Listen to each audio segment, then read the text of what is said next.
Morning. I'd like to call the regularly scheduled Board of Selectmen meeting for Monday, October 21st, 2024 to order. First order of business, Pledge of Allegiance. Charles, would you?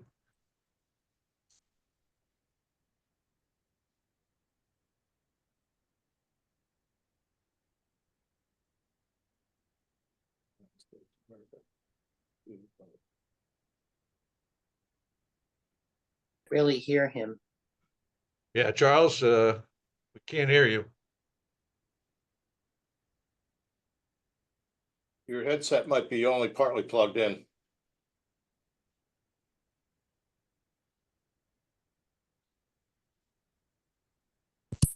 Plug in any better? There you Yes. go. That's good. Okay, right, Charles.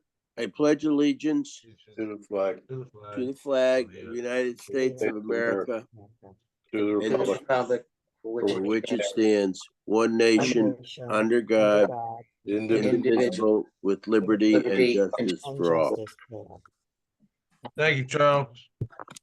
Okay, Yeah. sorry. All right, it's, anybody remember these?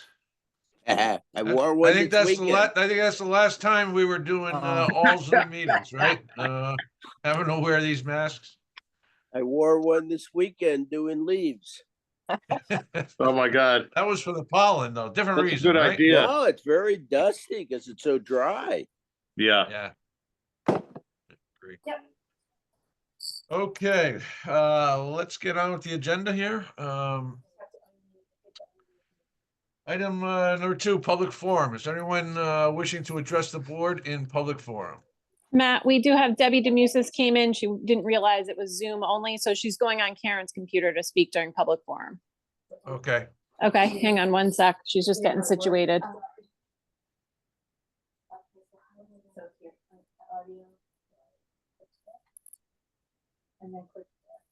They can see you and hear you. Okay. Okay, There you thanks. go. Okay, thanks. Morning, Deb. Oh, hi, Matt. You're on the other side of the wall. I'm so sorry. I didn't read the whole thing. Did you have the 3-minute public forum yet in the beginning? We're doing it right now. That's why we're waiting for you. Oh, thank you so much. I appreciate it. Can I speak? Yes, you can. Okay, thank you. Deborah DeMusis, 18 Sugarloaf Road. The only thing I wanted I was hoping you would keep in mind this morning is I noticed that on the agenda number 11, that you would like to have a possible town meeting on November 6th about either continuing the moratorium on the cannabis or moving forward. And I was just going to say, I know that time is so limited and that you have to make a decision by November 30th, but that being the day after the election, I just figured I know so many people in town help work with the elections, and that is going to be like a crazy, crazy day. And to ask them to go out to another meeting on Tuesday, the 6th, I think is a lot. And I didn't know if possibly another day could be discussed. I know many days have issues, but I just thought that being the day after the elections, would be hard for many, many people in town to get out again to attend a town meeting.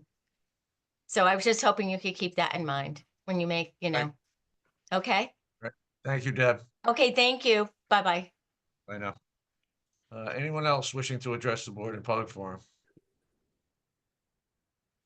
Hearing none, let's move on to minutes. The approval of the October 7th, 2024 meeting. Is there a motion? So moved. Second. Second. Sure. Second. Any comments or questions?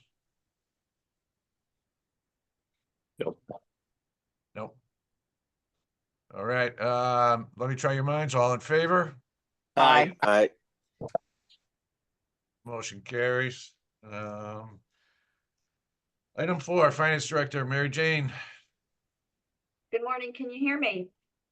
Yes. We can. Yes. Okay. We're going to start with revenues this morning. So at the end of September, we are already a quarter of the way through our fiscal year. We are just about where we were last year. We're about 53%. Like I said, similar to last year. Just wanted to note that some of the line items that on the revenue side look a little high. Things like the town clerk, finance, public works, and the health department, we increased or decreased, we changed their budgets, which are making for some of the differences between last year and this year. But in general, everyone's tracking right where they should be. Just wanted to note the golf course has already brought in 50% of their revenue for the year. Any particular questions? Anyone have any questions on revenues? No. No. All right, move on. Okay, we'll move on to expenditures. Similarly, we are approximately where we were last year at this time. As usual, we have certain departments that, because of timing, look like they are over budget at from where they should be right now. Things like information systems, insurance, human services, and of course, our debt. Those are items that go out at the beginning of the year, which bring those percentages higher than 25%. So I'll note on the debt, the principal does look as if it is overdrawn. As we do every year, we budget for premium credits to help offset the cost of bonding. So once everything is complete, after January, I will come back to you to have that those funds transferred into that line item so that the amount will be zero. Anybody have any particular questions? Anyone? No. Nope, all right.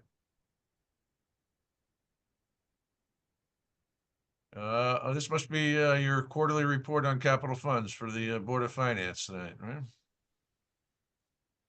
Yeah, any questions on those? I did take off the one authorization that we've closed out this year, balance to zero. It require any motion from the Board of Selectmen or the Board of Finance. Okay. Slowly but surely working our way through these bond authorizations. Got it. Healthcare? On the benefits? healthcare side, you'll see October was lower. It's right where we expect October to be. If you look at last year, we still did have a larger July and August. I did speak to our consultant last week. We had some carryovers from last year that were causing that increase.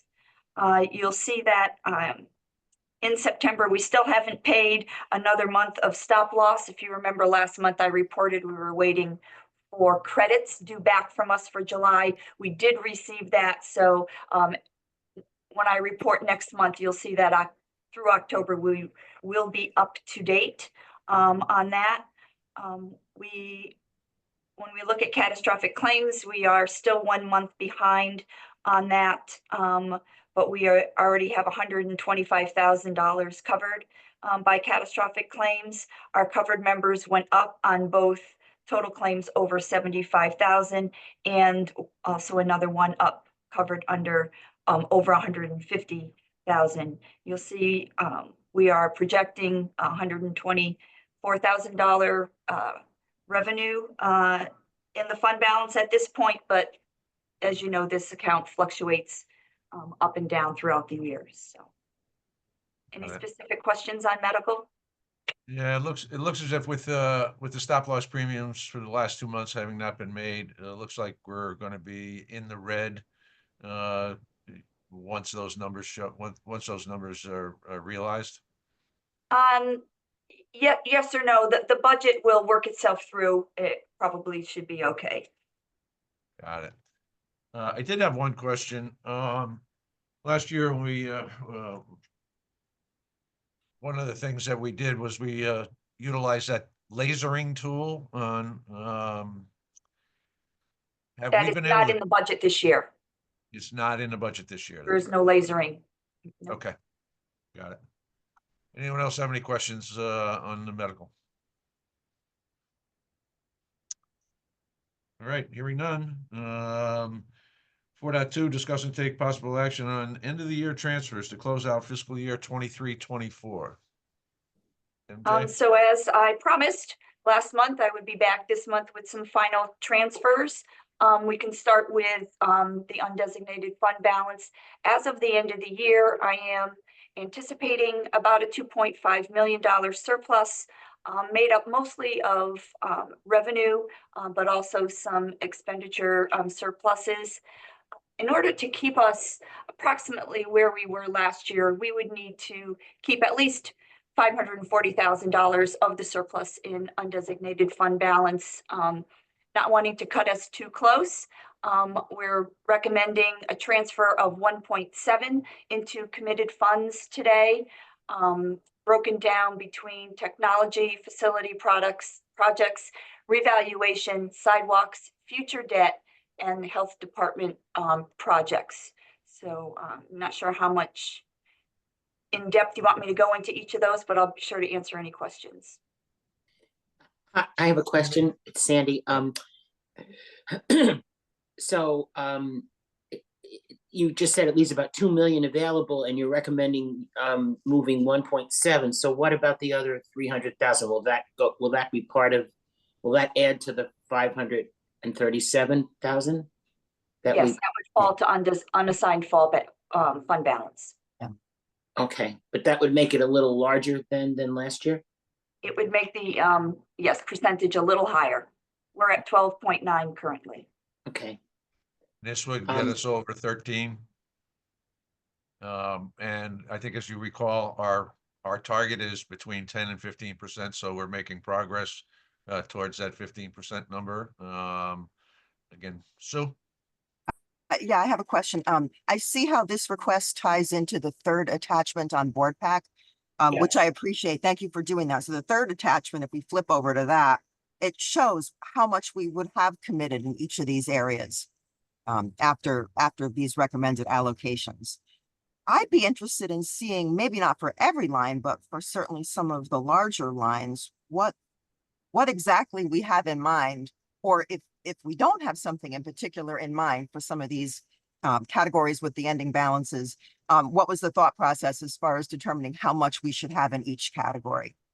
And I guess tied into that, I'm wondering if we need to act on this this transfer today. Do you need this for the audit for any reason, or is there any time urgency? I'd like to have more information before voting on this. Yeah, I mean, I can certainly supply that. You know, as we've come in prior years, we have specific items. You know, I'll just pick one. The planning department came with 3 or 4 large requests for plan reviews that needed to be done. It came through your capital. And those items, instead of keeping them in the capital, we used fund balance, and they're applied to those. Same with some of our roads. Janice has a list of roads where the town needs to fund either all or a portion of those roads. We have them accounted for in here. There are very few of them that don't have any specific thing tied to it. And I'll say technology is one of those. We've been using the technology fund for the Energov project. We've recently put the operating into our operating budget, but there are still some ongoing costs. Technology is one of those things that Matt really wanted to concentrate over the years on, so we've put that aside. So I would say technology is maybe the only line item that I can't specifically tie a specific expense to. I will note on the future debt, the reason we normally don't put money into it from surplus, but as you know, we have a $30 million potential project coming forward for the Public Works Department. And I felt it prudent that we maybe put some additional funding in there on top of the credits. Moving forward, as you know, our debt is coming down. There will be a large decrease between fiscal years 30 and 31, but depending on when that project moves forward, we might need a little help before that. So that's why I'm recommending that, for instance. Reval again, we have our grand list of 2026 is our next reval. we anticipate that to be $525,000 with some money in reval and putting some more in and hoping over the next couple of years we can bring that up to that 525 million. So not sure. I mean, I can No. certainly provide that information. As far as timing, yes, our auditors are here and I've promised them that we would be done this week.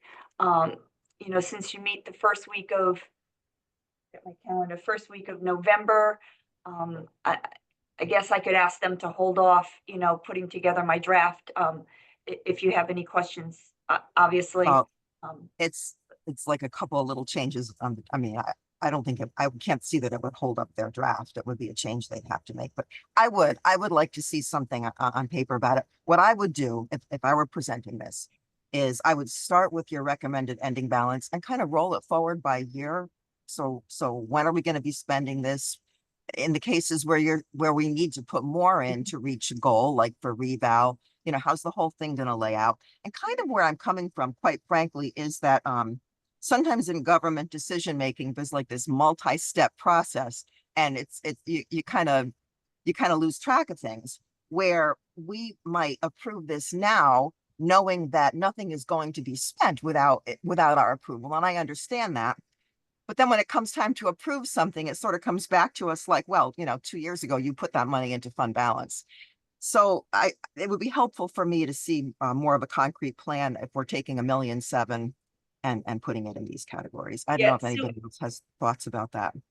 And I totally agree, Sue. I am working with the auditors to come up with a way that I can better track, you know, these funds, and so that our department heads can better track the money that they have in there too. You know, when we started with small amounts, it was easy to say, oh, this is for Long Hill Road, you know, that's for 65 Church.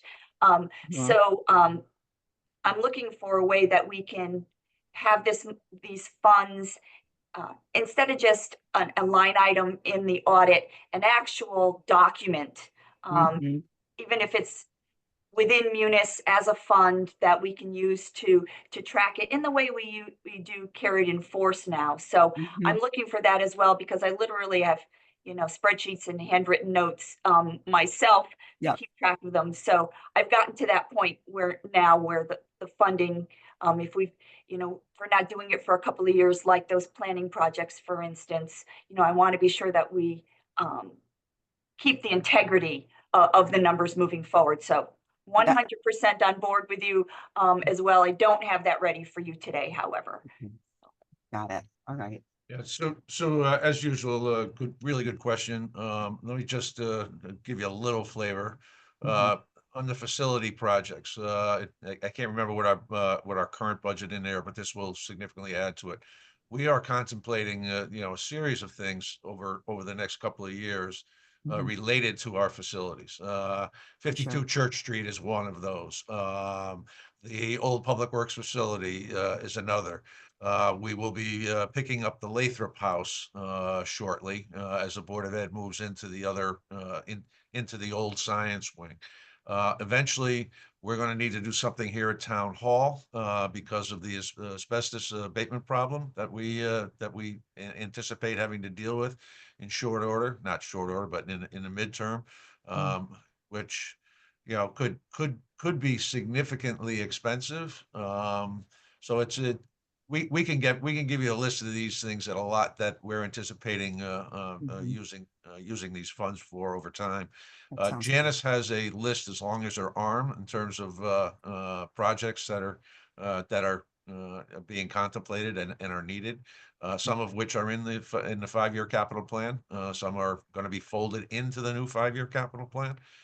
So having these funds available to us for engineering and so forth before we actually go out to before we'd actually go to the voters for any bonding for some of these really significant projects. But we can clearly get you a list of what the anticipated uses of these funds are for, and some of them are placeholders, so we know Yes. that eventually we don't have a plan in place for dealing with Town Hall right now, but we are in the process of trying to identify a consultant to work with us to develop a plan to mitigate the asbestos problem, which, I hate to say this, would most likely result in shutting down town hall for a period of time that might not be acceptable. And does that give us the opportunity to make some changes in this building if we have to do that? One of the challenges we have here at town hall is we have a single air handling system. We can't do sections at a time. So we'd have to do, if we're going to do an abatement, we would have to shut down the entire building because we can't be filtering air through it. So one of the things is possibly, reconfiguring the air handling system here at town hall. But at this point, we don't know. We don't know where it is. So but Sure, we'll get you. It's a, as Thank you. usual, Sue, good question. Thanks. And we'll get some detail around the anticipated uses of these. Thank you. Now that Sue, now you got me asking a question. This is just one easy one, I think. The health department was 0, and then you were moving 350,000. Can you share what that might be for? Item number 6 in your agenda is Okay, sorry. gonna address that, which All right. I think we've given you a little precursor that there is a significant challenge with septic and groundwater Okay. in the town center area.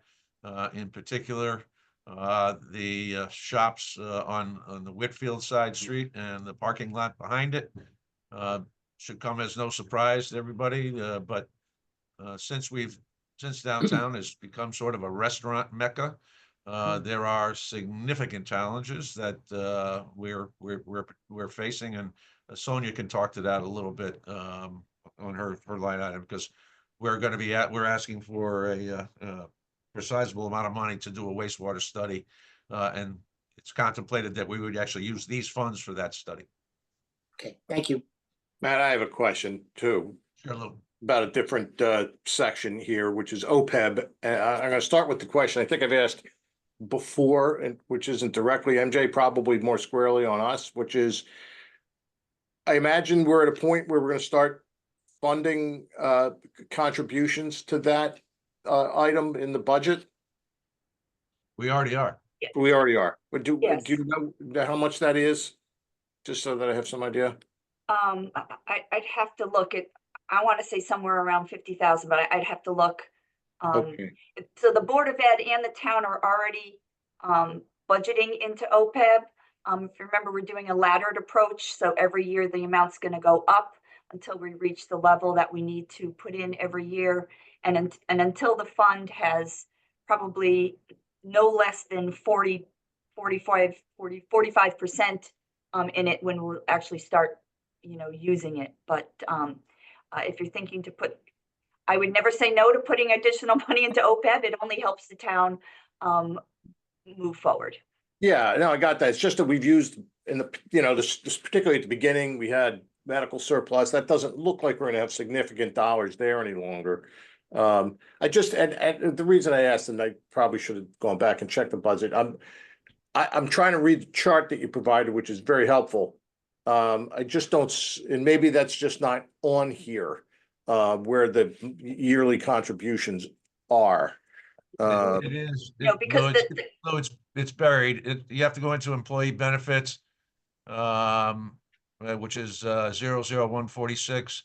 Okay, OPEB trust contribution for the current fiscal year is 56,000. okay. That was And, close. okay, great, thank you. And MJ, you touched on my second question, which is, there's, again, this chart, super helpful. And there's significant money here, and it looks like we're receiving, interest and dividends, and the money's growing, doing everything it's supposed to do. No deductions yet. I'm wondering what's the trigger at which point money starts getting reduced from this by claims? Right, we're still talking OPEB? Yes. Okay, sorry. Like I said, we won't start using that until it's at least 45% funded. Okay. So it needs to have a significant amount of funding in it in order for the funding to generate enough revenue within itself to make the trust viable within itself. So at the moment, all OPEB expenses are still coming out of the medical fund. Okay. And so we're it's just, going to be a few years, at least maybe probably another 3 years before we start even having that conversation. Okay, okay. So we're funding it out of general medical, which we've done up to this point. Correct. The expenses for OPEB are coming out of medical like they always have. Okay, And then there's an additional contribution at this point going into the OPEB fund until the fund can support paying those costs itself. I got it. Okay, thank you. Very helpful.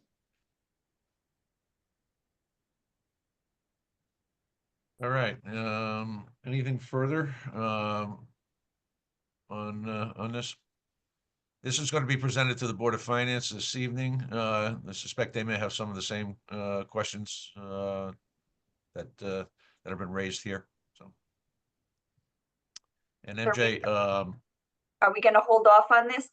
My only concern is holding off on this here from the Board of Selectmen puts me to November 18th.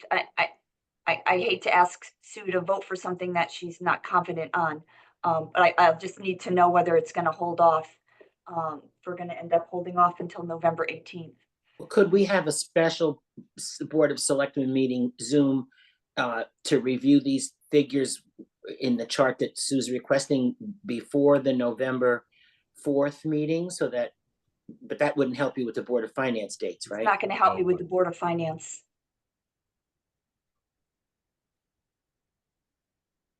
I mean, I will make it work if that's what the selectmen, want to do. I'll take it off the agenda for the Board of Finance tonight. I'd leave it on there, at least to socialize it. So So- your concern is the delay of the completion of the town audit? Mary Jane? Yes. I mean, here's a suggestion to not hold up the audit. I'm very confident that you're going to provide the information we need. Can they go ahead on the assumption that it's going to be Yeah. approved? And then if they need to swap some numbers around after the fact in the very unlikely event that we don't approve it? Is there a way to do that and not hold things up? Because when do you expect them to finalize them? Don't they usually go right up to the wire? I'd like them to go right up to the wire because that causes me lots of nights of unease and no sleep. I know. I mean, the rest of you, if everybody else is comfortable, we can go ahead and vote on it. I'm not comfortable voting for it myself, but I'm just 1 out of 5 people. So I don't know what anybody else thinks. I apologize, Sue. If I knew you wanted that, I would have prepared it for today. No, thank you. So would you abstain if we did have a vote? I think so. I mean, is that I believe that's the right action That's where right, I don't feel well informed enough to vote one way or the other on it, right? That's not a no vote. That's an abstain, I think. Does that sound right? Yeah, it does. Okay. I think it How's everybody else defines, with, yeah, I think it everybody defines, else with that? yeah, I think it's defines what you feel, Sue. You're not necessarily no, but you just Right. aren't yes. Not prepared. Yeah. Yeah. I mean, my own fault. We do this every year. So I know. I could have asked 2 weeks ago, anticipating it, and I apologize. I didn't. But I guess I have, to Susan's point, I'm pretty confident that we're going to get the information that Susan needs. I obviously see her point in defining, what we are approving. So I'm prepared to go ahead today. If we have a surprise, we have a surprise and we'll have to deal with it at that time. But I'm fairly confident in Mary Jane's numbers. Each one will be a decision that we would have to make, and we'd have multiple times to make our decision that. So I'm prepared to go forward with the understanding, in my mind at least, that we have options if something doesn't turn out how we think it should. And Charles, you bring up a good point. This action could be undone next month or the month afterwards. Taking it out of these funds and back into unassigned fund balance. And we'll have multiple opportunities to change the plan or change funding going forward. So I'm comfortable with going forward today, knowing that, things happen. I mean, exceptions happen, and we have ways to deal with it. And then just one last point, the use of these dedicated funds is something that the rating agencies weighs in on. And we receive credit, not credits, but Mhm. there's a great deal of value in this longer term strategic planning for expenses that we know are coming down the road. And Mary Jane can talk to this as well, but that's one of the things that they usually highlight in the ratings reports. So, okay, well, Sue, thank you for being willing to Mhm. move this along without your full support at this point. Sure. So is there a motion to approve that we recommend it to the Board of Finance? I'll make the motion to recommend it to And the Board of Finance. And a second? I'll second. Comments or questions? Let me try your mind. Those in favor? Aye. Aye. Aye. Those opposed? None. Those in abstention? I abstain because I don't feel I have enough information to make a good vote on this. That's great, Sue. Thank you. All right, MJ. I think that's it for you, right? No. What else you got? No, the next time I have some other fund transfers. To Oh, yes, close yes, out. yes.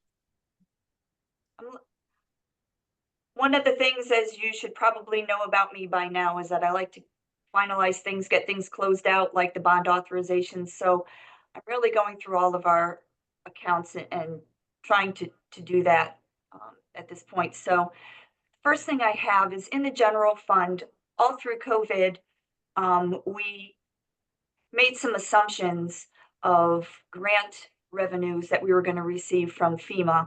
And if you remember me talking over the past few years, FEMA told us that they were going to reimburse us for everything under the sun. And then when push came to shove, certainly that was not the case.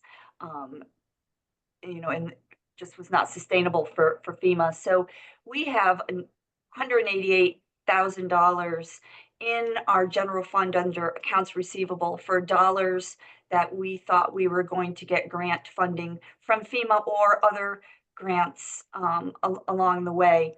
And it's made up of, a couple of $1 million of expenses to begin with. We had vaccine clinics. We bought much technology that we thought was going to be reimbursed by FEMA, and it became an item that was not reimbursable. We bought supplies and we did some staffing in fire and police that we put forth for grant reimbursement, which we received some, but not all. So if you remember a couple of years ago, I requested funding into a committed fund, just like what we talked about a moment ago, into an account for disaster relief because I was preparing us for this day when we knew that we would not receive all the funding back from all of these grant sources. And it was the reason we put money aside in a committed fund balance for disaster relief. So I'm here today to close out COVID once and for all. Not only for the general fund, but the next line, the shellfish account had a small amount as well. So you can see that I'm requesting from disaster relief funding $188,286.37 into the general fund and $1,014.75 into shellfish to close those accounts out. Are there any questions on that? Yeah, I had one.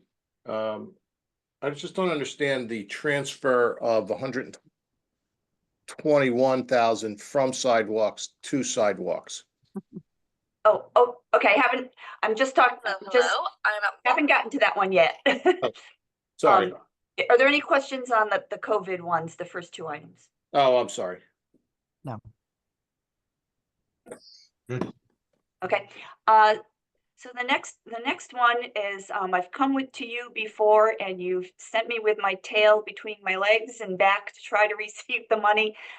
It's the Affordable Housing Feasibility Grant where we missed the deadline for requesting those funds.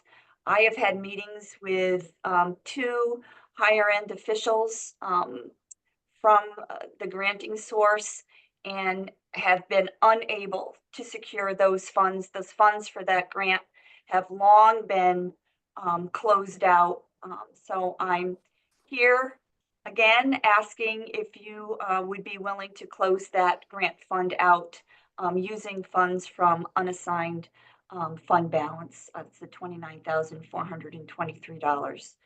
So Those are the feasibility studies have already been done. long done. Right, I remember them, and basically, we did not get back. We didn't get the grant to fund it, so we self-funded it. Is basically what's going to happen. We missed the deadline Okay. for applying for those funds. Okay. Mhm. We don't have any other option. I This, don't this, think. this dates back to what, 2016 or? Yes, yes. Mhm. Yeah, it dates back to before me. So, Yeah. well, it started before I came here. You know, we closed it out. Yeah. You know, between the health department and myself, you know, we missed that deadline. So, Got it. All right. the next I've already spoken to you guys about, letting you know that I was coming forward in this manner. We did, as you know, close out the grant funds from the state for the Guilford High School. And we did have some items that were ineligible.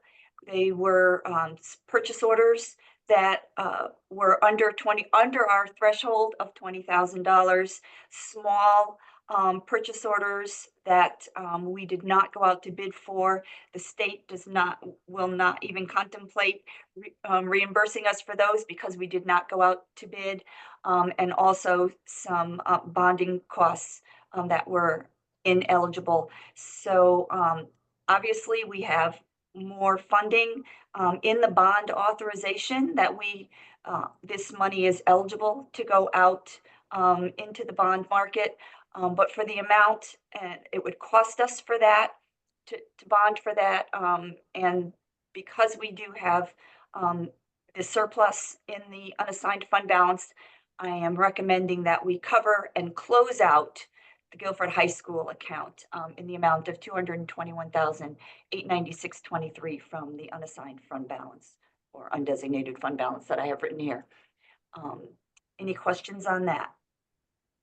I'm sure that, I know you checked this, but there are no other bond projects that have funds left in them that somehow meet the legal requirements that we could slide Well, this in.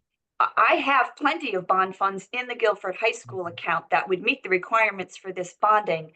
But the cost, and because it's over 10 years since the school is open, it would be taxable bonds at this point.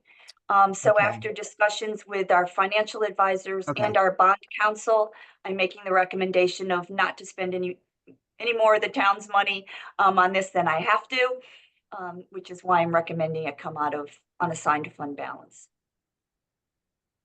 But we could absolutely bond for it if that's what you choose. Doesn't make any sense. I mean, we're going to spend it either way, and you're spending it less this way, in it, right? Correct. I mean, if we won't- spent it No. out of the bond, it would cost us to do so. So this is a more economical way to get rid of this expense. Correct. We'd have the expense of bonding for it, and on top of that, the expense of the interest that we would have to pay. Got it. All right. Then Okay, and the last one, I'll answer Lou's question. So we have an actual sidewalk fund where the expenses come out of. Janice manages that fund. We do put $50,000 a year into that. So one of the items that when we came to you another year and asked for money to be placed into the sidewalk committed fund balance, we said a portion of that would be the Boston Street sidewalks. And here it is. So we have $121,000 that are needed to cover the town's portion of the expenditure of Boston Street sidewalks. So I am looking for the money to come out of the committed fund balance and into the fund to cover that project. So overall, I'm looking for $561,620.35 to be transferred into various funds from various fund balances.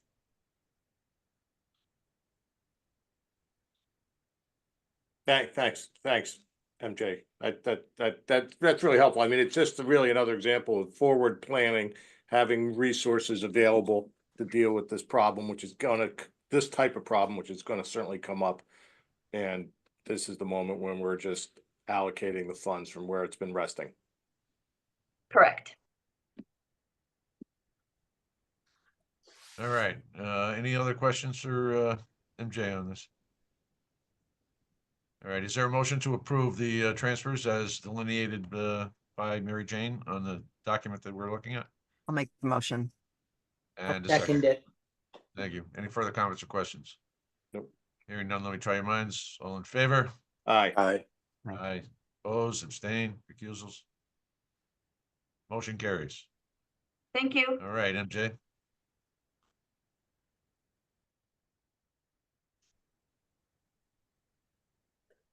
Okay, item 5. Park and Rec Director Pam Gary, 5.1, discuss and take possible action to rescind the previous award of bid number 3-2324, Guilford Community Center upgrades, elevator, fire alarm, and HVAC, and award it to the next lowest bidder and approve additional funding. Pam, Good morning. good morning. Hopefully mine's a little easier than MJ's. So this is a fiscal 22 project. So this has been hanging around for quite a long time. And since I've been here 8 months, they did have the lowest bidder, Olympus Construction, and they had a difficult time getting the lowest bidder to sign the contract. So the town, after considerable consideration, decided to go with the second lowest bidder. And we were lucky enough to have Beacon Electric to hold their numbers. And however, it's 30,000 higher than the lowest bidder. So I'm here to get approval from the Board of Selectmen to go ahead with Beacon Electric. And we do have this project came in at 436,000, and it's a combination of ARPA funds, bonded capital, and fiscal 22 and fiscal 23 capital projects. And I did get confirmation from Mary Jane that there's funding available in the committed facilities account to cover the difference. So that's why I'm here. See if we can get this project moving along. Right. Thank you, Pam. This was a very difficult process to get to here, to going to the second bidder. It involved town council and then actually outside council in trying to get the low bidder to actually participate and come through on the contract. So it took a lot longer than it should have, but we now are comfortable with moving forward with the other bidder and have let the once successful bidder know that we are no longer engaging with them. So Correct. Can I ask, So- did the low bidder, they refuse to sign the could they just not get their act together and kind of dissipate it? Or did they say, we're not signing this contract? They were not signing the contract as you know, as it was in its traditional form. They were trying to require a subcontractor to take on some responsibility or for the project that typically would fall to the primary Oh, contractor. okay. Pete, I don't know if you have anything further on it, but I could Not comment on that, Sue. Throughout this process, it was all related to our elevator with TK Elevator. And there was some verbiage in that contract that the low bidder did not like. Mhm. Through conversations with him and our engineer and the attorneys, we tried to make him comfortable with it, but we just could not come to an agreement. So, Darlene and finance and Steve, and we tried everything. And this is, from talking to a lot of individuals, this is unheard of what happened. So. All right. I was just concerned that it might be a red flag about, the safety of the project or something about the project that this contractor refused to go along with, but that's not. That's Okay. not the case. No. Okay. Th- This is an obvious question, and with the experience that you just went through with the first company that we're not going to use, are you pretty confident that Beacon is not going to pull the same? Very move? confident. Okay. Yep, Okay. and we also have, inside information that people are comfortable with Beacon Electric as well. Okay. Where are they from? Todd, do you know that? It's okay. It's all right. It's I'm not just- sure. Just being curious. It's fine. Curious is good. Various is good. Okay, is there a motion to approve? So moved. A second, Second. Second.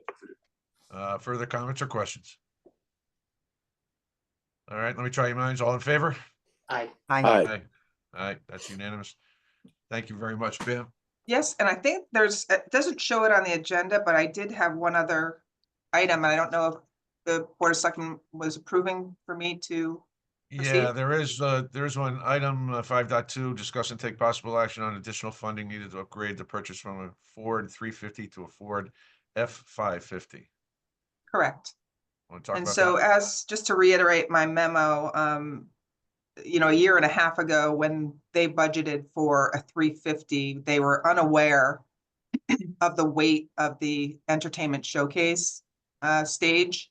And so even with that, they'd have to have a 550 to move it.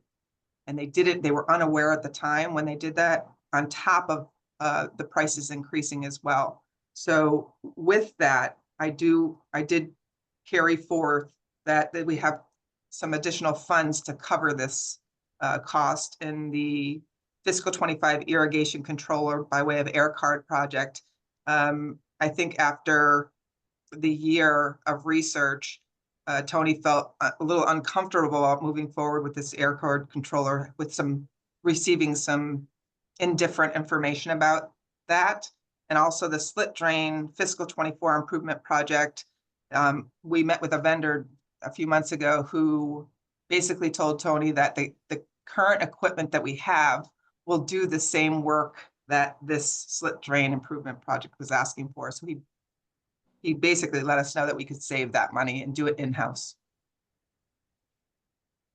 Okay, Pam, there's a substantial difference between a 350 and a 550. I mean, are we gonna have a use for this truck? Otherwise, I don't know. When we have the bigger trucks in public works, is it just going to be used or needed to move the stage? I mean, you could probably count. Yeah, not just for the stage. Tony basically said it gives us more hauling and towing capabilities over the F-350. He's confident that he would use this 550, very much so. Well, what other sorts of things might that be? I would have to get that information from him. He just basically said that the hauling and towing capabilities would be significant over the 350. So, Okay, I mean, 550 is a lot more truck, as long as we feel lot of that truck. we're going to be able to use it. I mean, Mhm. usually you think of public works having the bigger, heavier equipment, where Park and Rec, would have the medium duty equipment. And okay, I mean, when you say moving the stage, I just keep thinking, Right. how And the many times do we stage- move it? 15, 20 times a year at the most? Right, and the other thing we had hoped that it would allow us to haul the stage without a Class A license back then with the 350, but that's not the case. We'll have to have a Class A license. Well, that's why I'm thinking we have that heavier equipment in public works for those times that we have to move it. As a matter of fact, I think I remember when Public Works had to move the original one years ago when we didn't have anything but pickup trucks. Okay, I mean, as long as it's been thought through, And if you're comfortable, Charles, I can actually get that information for you. I'll send an email. I don't want to start micromanaging. It's just that I want to make sure that we thought through that we're, we're expanding the equipment base, and we have them parked down the street at Public Works. Yeah, I think you know what I'm saying. I just want to Yes. make sure that we're going to be using this for a lot more than moving the stage. Right. Yes, and I also think that even with Public Works departments, like we're together sharing each other's equipment, which is great. Mm. I mean, that's what I was trying to expand on. I mean, you touched on a little bit more. There's a big difference between the 350 and the 550. I mean, you and I can get in a 350 and drive it around if we so choose. But a 550 is a different truck. I mean, it requires more license and all of that kind of stuff. So, when we're making that jump, I want to make sure that it's real and necessary. According to Tony, he feels very comfortable that that's something that we need. Okay. So what is the amount that we're expecting to spend? I mean, if the 90 wasn't enough, we're adding 20 from the irrigation controller, and I don't know what the balance is in the other project. 23,000, Sue. 23 in the other one, so 43 on top of the 90? No, just an additional 23. Not, I'm Okay. just saying Okay. that with those two fiscal projects, we do have some money to cover it. Okay, and so you think $113,000 is the number that we're looking for this one? Yes. I don't think it's micromanaging to ask for that answer before we vote. To I find out agree. what I else have we no need. problem with I have that. a further question too, when you're done, Sue. Okay, I'm done. Okay, sorry to pile on, Pam. No Yeah, worries. I took a quick look, and then some of the 550s that the dealers show on their website are like cabs only. Is the purchase we're getting complete and ready to function, or is there going to be one of these situations where we need to buy the cab and then there's going to be attachments on the back? I kind of want to make sure we have some details on, similar to the existing questions, exactly what we're getting. And I'm pretty certain it's the whole package, off but the lot. I understand your questions, and I will definitely come back with that detailed information, and I will have Tony by my side. Thank you, Excellent. Pam. Good call. So much for being easier. Spread the blame. That's always a bad start. I am not a truck driver, but I will have my guy with me next time. Thank you. So Thank Pam, you. I'm asking you the question that I've asked over in the last, ever since we authorized getting the new stage. When is it's not here yet? We don't need, I mean, we're not, yeah. We got it on Friday. Oh, great. Oh, Congrats. Good. It's Okay. here. It's parked, and I have not laid eyes on it yet, other than a picture, but it came in late Friday afternoon. wow. So if we don't get the truck in time for the tree lighting, Public Works will have to bring it over. Yeah. Correct. Okay.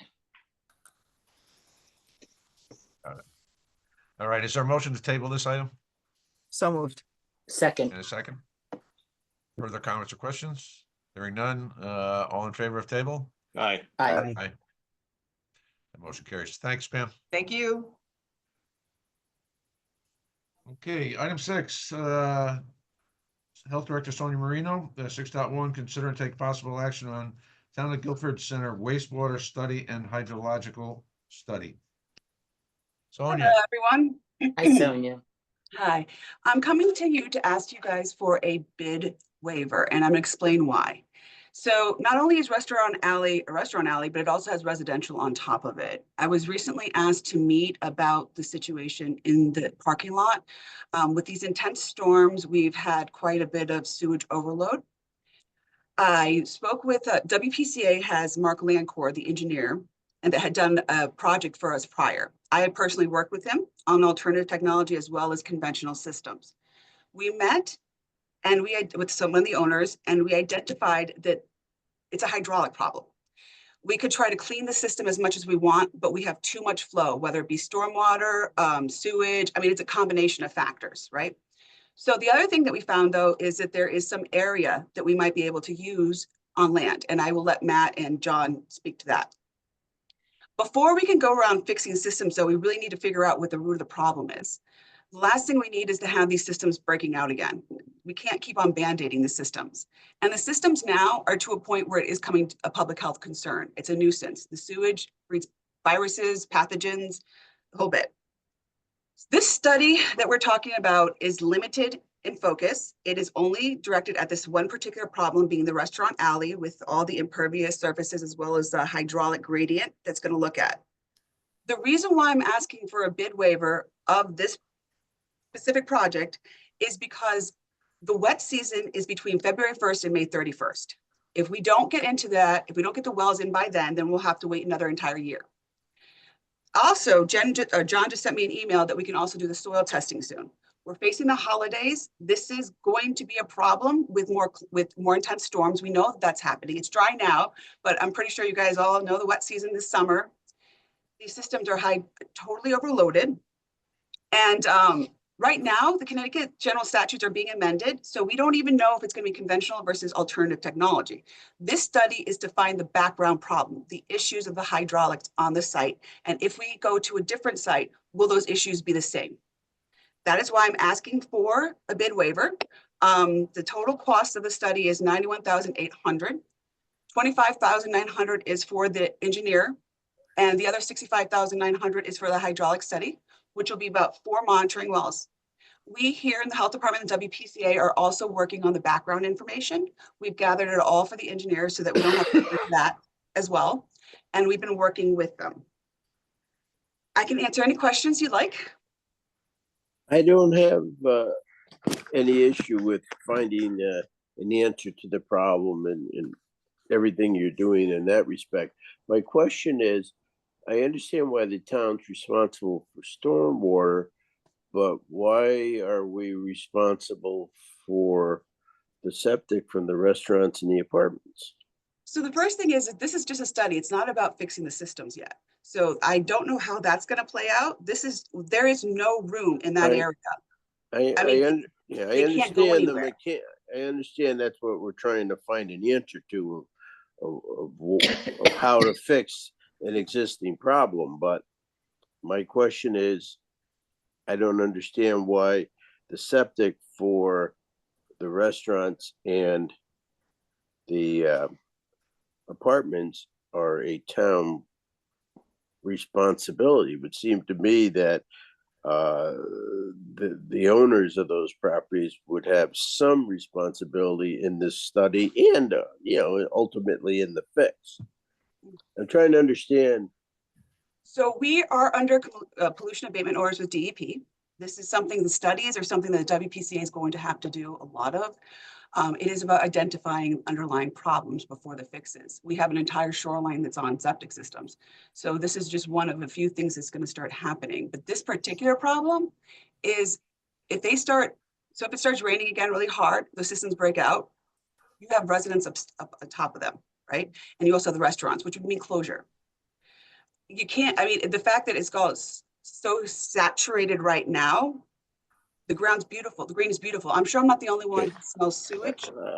I think I may understand. Okay. Will we eventually, when we get it all figured out, what we have to do and then actually doing everything, will we ever have any possibility of charging back to those private property owners some of these expenses? Yes. So I said this is, sorry. Go ahead, Sonia. So what is it? This is limited in scope, okay? The engineer that I'm working with does do that and can, but right now, because of the bid ordinance waiver, I'm not asking for a more extended report here. They can do things like, I hate to use the word sewer, but it's a collective tax, and there's quite a few towns that do it. You would have them all together and then you'd work on a fix, but it's really too early to find out what that fix is and how much it's going to be. Right now, it's just the underlying problem of the issue of sewage breaking out. Yeah, I'm not asking for the numbers or anything like it at this point. And I do think it's worth town's investment in finding a fix just for, promoting downtown and that type of thing. I don't have any problem about moving forward, even without a bid, I guess, at this point. But, I do want to keep in mind that at some point, it can't be all the town's responsibility to take over. So, Yeah. Charles, you're absolutely right. This I think is an effort on our part to own the identification of the problems. You have multiple property owners over in that area who sometimes don't get along with each other.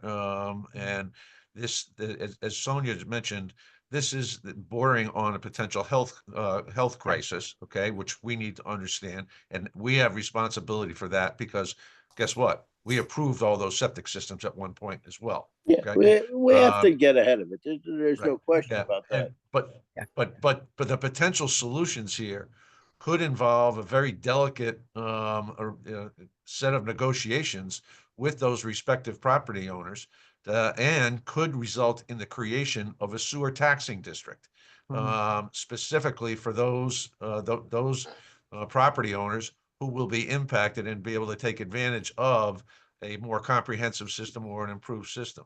We are quite a ways from that. It is not, I do not have any intention of us funding that. I have every intention of exploring what the ramifications of it are, and I'm trying to identify funding sources, federal or state funding sources, to assist with whatever the eventual solution is. But part of this is our responsibility to identify and be able to move us forward. Because the last thing I really want to do is to set up a sewer taxing district downtown.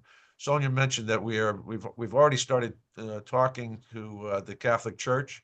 They have given us permission to do the test pits that Sonia mentioned a little while ago on the grassy area immediately to the left of the red barn behind the church, which could be used for a variety of different purposes, potentially an AT system, or potentially more leaching capacity for a traditional system.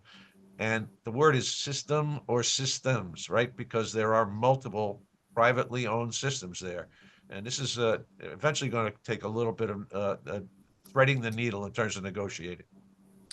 I think it's almost like the model of when we brought the water to Mulberry Point and a little bit of Indian Cove. We did a lot of work on that and some town commitment, but then the individual people still ended up having, if they wanted it, they still ended up having to contribute $20,000 to actually get it to their house. Isn't that correct?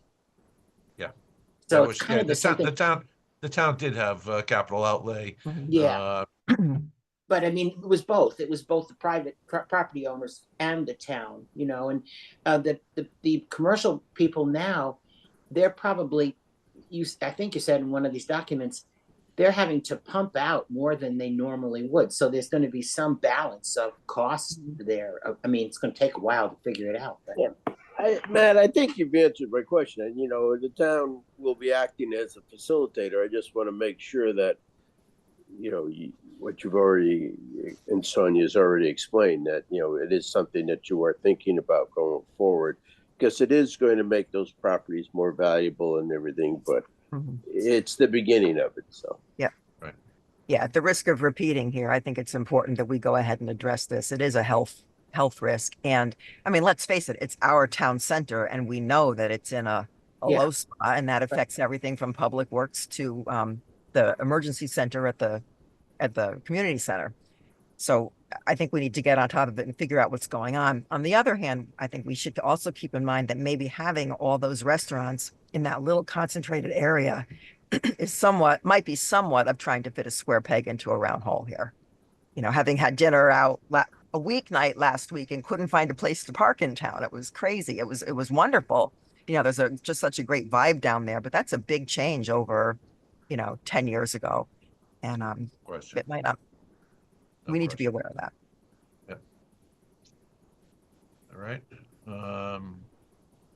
So is there any other comments or questions for Sonia or on the topic? No, you would need a motion on the floor. Yeah, we need a motion to approve. We didn't spend any time on the subject. I'll move it. Let's do that part. I'll second it. Okay. We didn't spend any time on the issue of waiving the bidding process.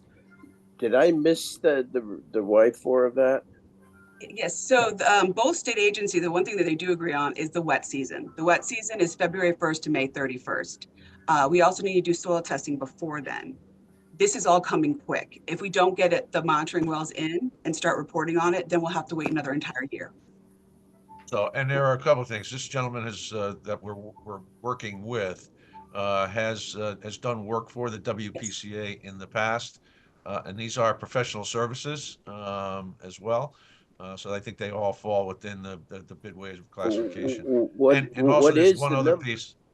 Water Sonia, pollution. if I'm not mistaken, there are not that many qualified, engineers who do this kind of work statewide.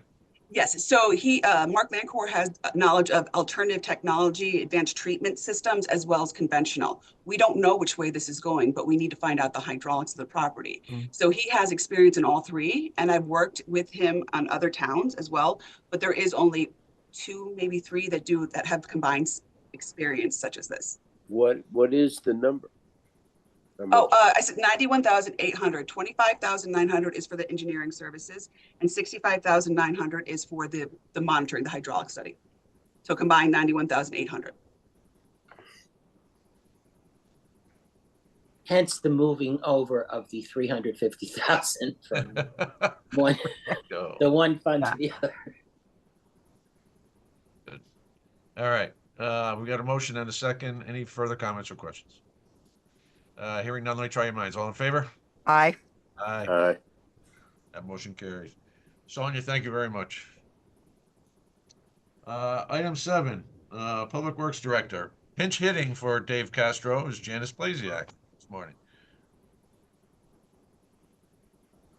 I think it was. There you go. Thank you. Yeah, Dave asked me to cover this one because basically these are really trucks from the transfer station.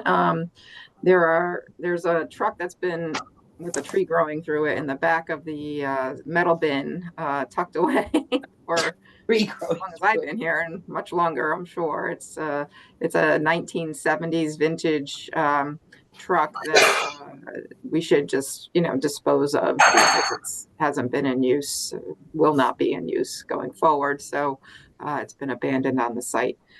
So there's that truck, and there's another truck that we just had break down at the transfer station.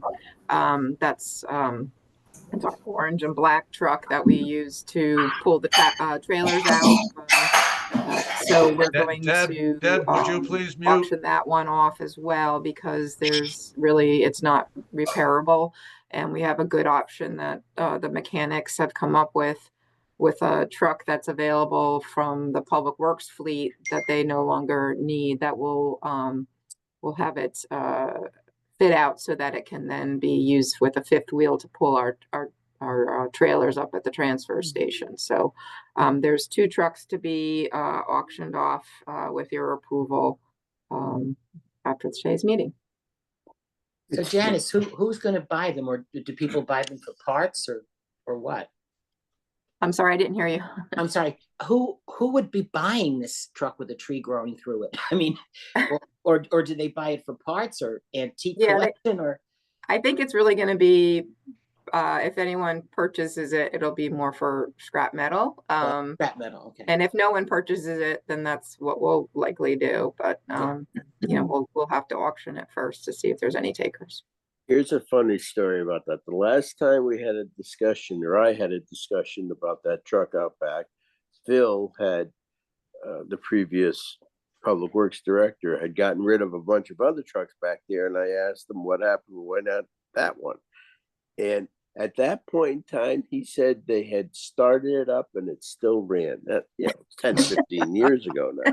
Yeah. But I mean, that was his reaction, because there was like 3 or 4 trucks back there at one point, and they got rid of a bunch of them. But for some reason, that one was the most buried. But it's good to see that it gets cleaned out. It's overdue. I have a question. Just checking.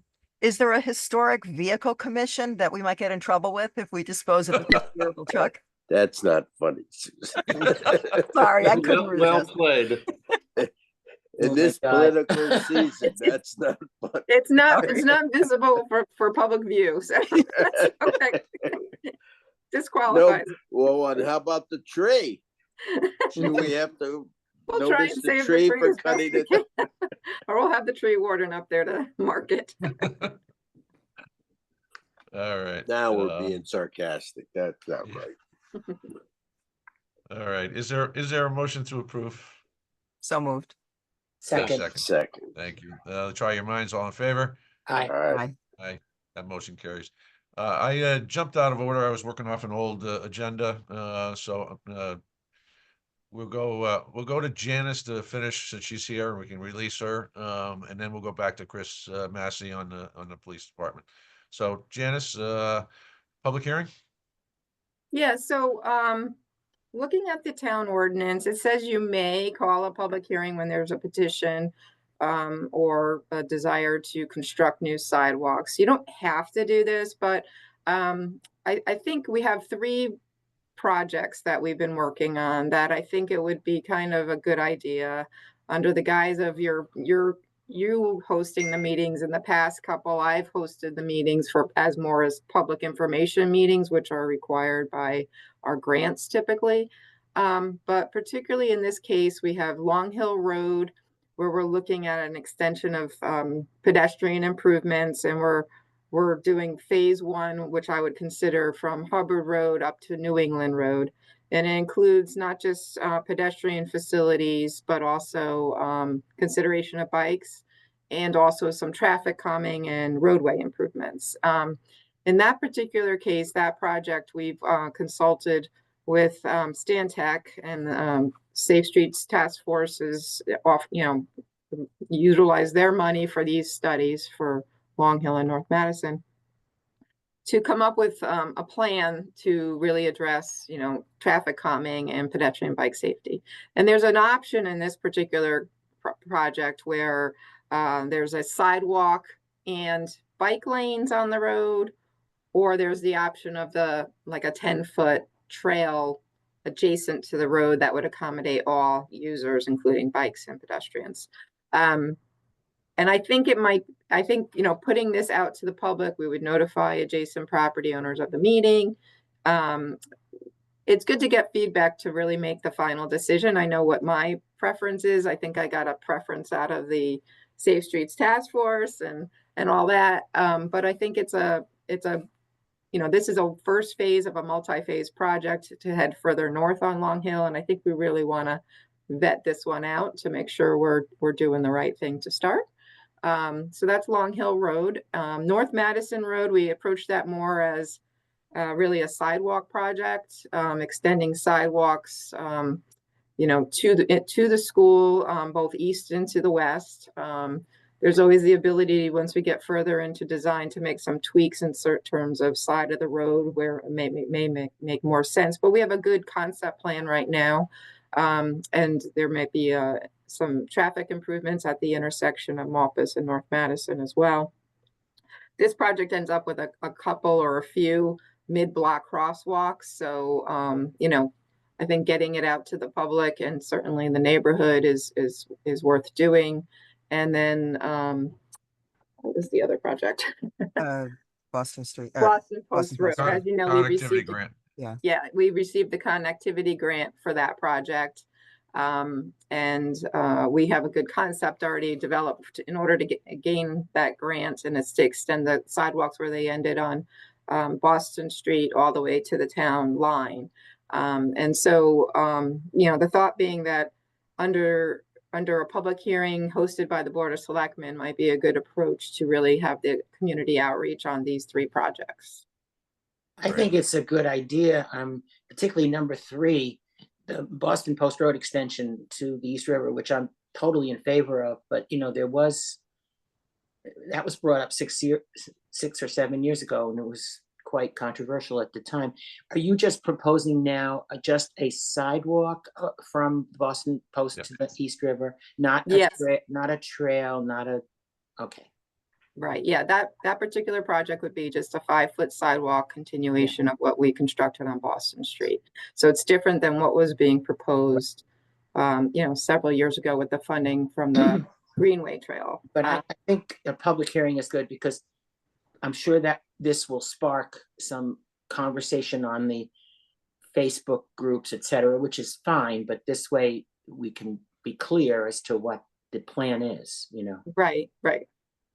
I think, Sandy, good point. I think, unlike several years ago, the Sunrise neighborhood is fully supportive of this project. Good. I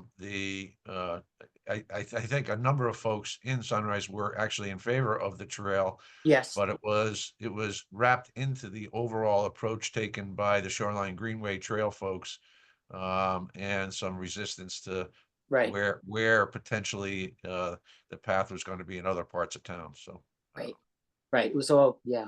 And there were some people, though, I remember, that felt the footage along their properties, they were going to now have to plow, you know, and they all sort of are aware of this already, or they will be aware of it, or That's the purpose of the meeting, is to Okay. make them aware of it and to get their input. And, you know, I'll be honest, with the Boston Street projects, because it was similarly funded, we only held a public information meeting hosted by my department. And those are your typical concerns from adjacent property owners, is, you know, maintenance of Mhm. it's snow removal Oh, yeah, requirements. I said, I meant snow removal, yeah. Yeah. So there's no doubt going to be some of that concern.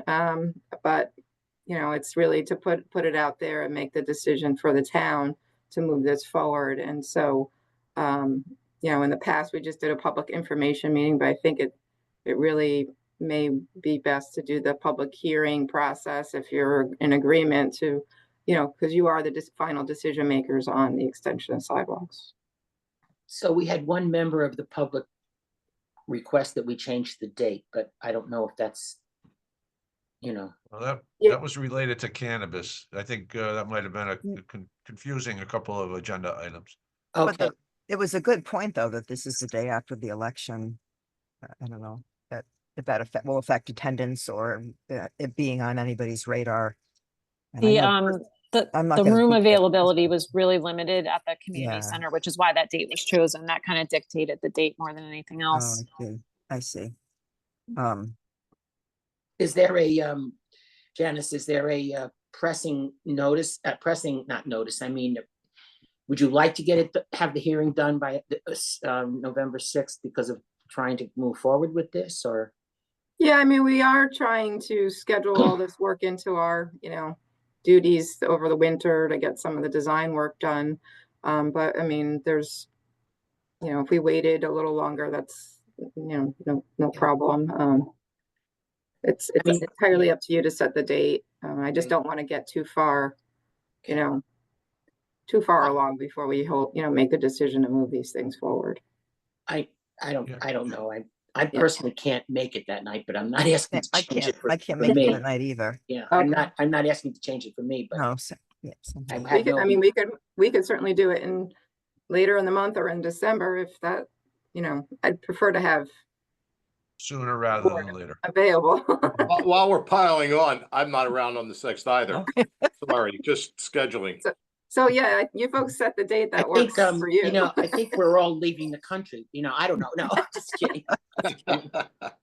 Yeah, Would- I hear Would the you, Sue. 19th, would the 19th work Got for that. anybody? Because What? it was 19th? available on the 19th as well. What is that, a Tuesday night? Tuesday the 19th. Yep, that was the only other day in November it was available. Yeah, that I works. think so, I'm just gonna check, I think so. That works. Works for me. Works for me as well. Is that an evening or a morning? Evening. Evening. Just give me 1 second, sorry. Yes, we have a housing meeting at 4, but that's fine. Yes, Tuesday the 19th is fine for me. Okay. All right. Yeah. We can do. All right. So is there a motion to set a public hearing on November 19th, 2024 at 7:30 PM at the community center and via Zoom to receive public comment on complete street concept plans for section of Long Hill Road, a sidewalk concept plan for a section of North Madison Road, and sidewalks to be constructed along Boston Post Road from Boston Street to the bridge at East River. Is there a motion? So moved. Thank you, Sue. Second? I'll Second, second. Lou second. Thank you. Any further comments or questions? Let me try your mind. All in favor? Aye. Aye. Aye. That motion carries. Janice, thank you very much. Thank you. Okay, now back to item 7. Police Chief Chris Massey, 7.1, discuss and take possible action on the purchase of a variable message sign. Morning, Chief. Good morning. Thank you for remembering my presence. Ooh, ooh. I'm just kidding. It's a Zoom risk. It is. I didn't bring my video up fast enough, I think, so I got skipped. Well, thank you for having me this morning. The first item is a variable message sign. As many of you know, we do already have one that's in our possession that we use pretty frequently for traffic control assignments throughout the town. Typically, they're utilized basically for traffic control to direct vehicles to the right direction with respect to we use it for the fare, for making sure people know which way to go to get to the parking, so we can avoid as much as possible traffic congestion around the green. We do use it for road closures, and we would actually like to be able to use it a little bit more thoroughly, this program, for when we have road closures related to major construction projects like paving.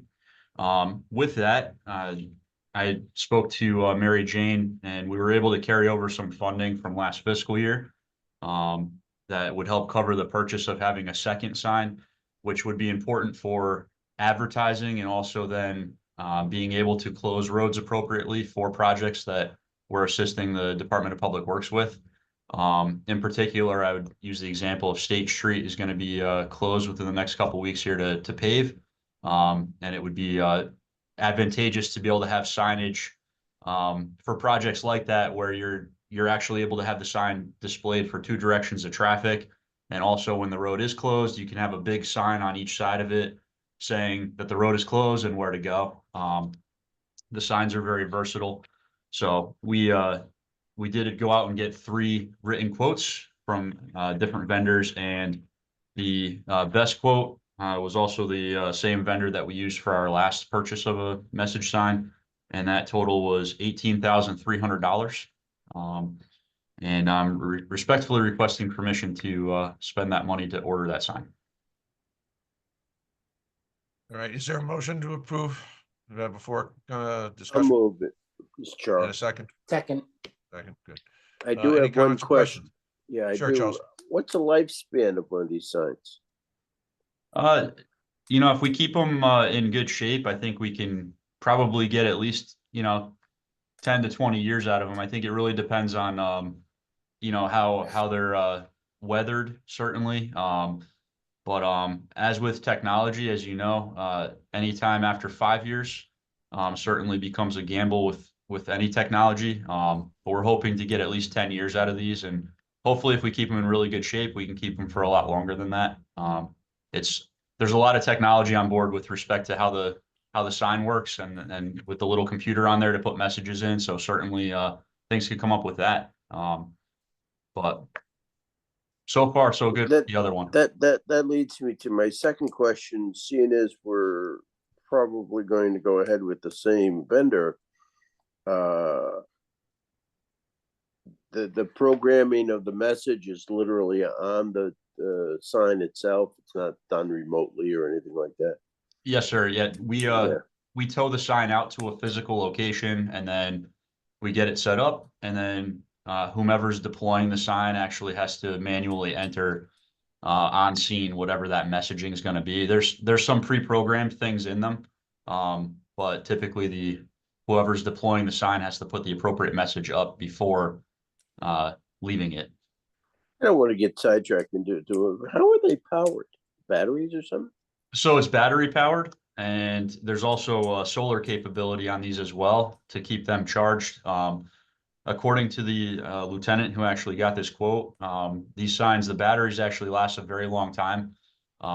So we're talking over 20 days the battery can last without any sort of charge. But having the solar capability on these signs enables it to stay in place a lot longer than that and maintain a charge, so that we don't have to always bring them right back to the station if they need to be redeployed. How old is the existing sign? I don't have that figure on the top of my head. Been a few years. Yeah, we've had it for a few years. I don't remember exactly what year we purchased it. I don't think it, I hate to get into all this micromanaging, but it's more for my own edification. I would be just a little concerned, you hear stories about electric cars and the cost of replacing the batteries, but I guess we're just not at that point yet, so we'll see where that cost will be.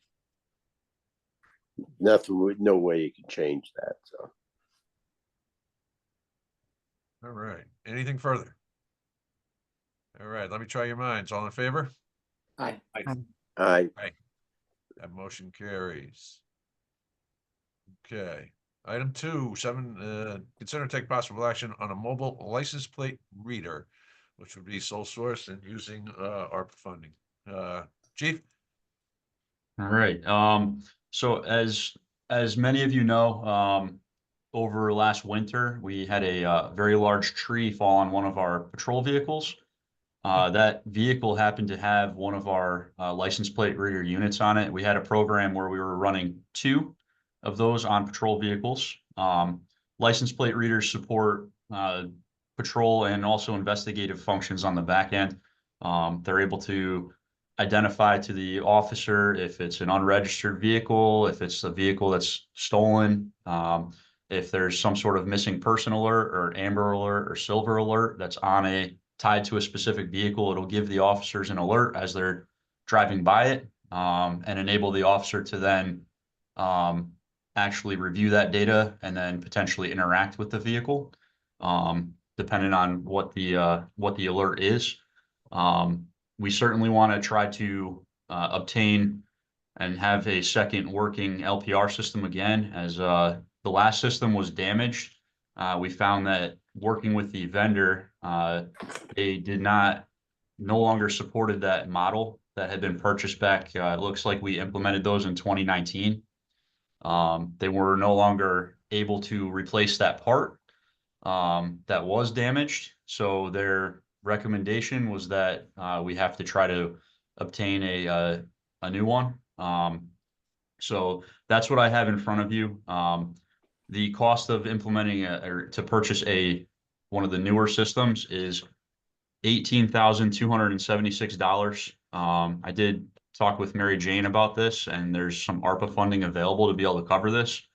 On the back end, we are still attempting to work with insurance. One of the lieutenants is working on that to try to see if there is a way to try to see if we can get any sort of coverage whatsoever with respect to the damage.